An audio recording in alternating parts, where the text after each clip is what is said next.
ሰው ላይ አትጠጉ፣ በሰውም አትሸበሩ። እግዚአብሔር ክንድ ላይ እረፉ። ያንን ደግሞ የሚሆነው መዝሙረ ዳዊት ስታነቡ ነው። ዘምሩ። የዳዊት ሲጨንቃችሁም መዝሙረ ዳዊት አነቡ፣ ደስ ሲላችሁም አንብቡ። እግዚአብሔር ደስ ሲለን እሱን ማስታወሳችንን ይፈትነናል።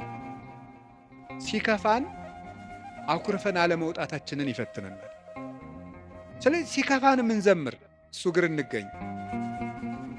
ምንድነው? ሴት በሚያስጨንቅ ስቃይ ትወልዳለች፣ ወልዳ ስትጨርስ ከባሏ እግር ትገኛለች ይላል። ኦሪት ዘፍጥረት ያለው አይደለም? በምጥ ወልደሽ በስቃይ ወልደሽ ፈቃድሽ ወደ ባልሽ ይሁን ያለው። በስቃይ ትወልዳለች፣ ወልዳ ስትጨርቅ ከባሏ ጋር ትውላለች። ይሄ ማለት አንዲት ነፍስ በመከራ ተጨንቃም ከሙሽራዋ ክርስቶስ እግር ነው መገኘት ያለበት። ትርጉሙ ይሄ ነው፣ መንፈሳዊ ትርጉሙ።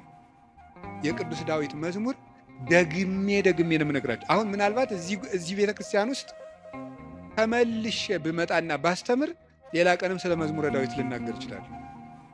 ቅዱስ ዮሐንስ አፈወርቅ ምን ይላል? ስብከት እንዳሻሽል ከፈለጋችሁ እናንተ ያለባችሁን ችግር አሻሽሉ ብሏል።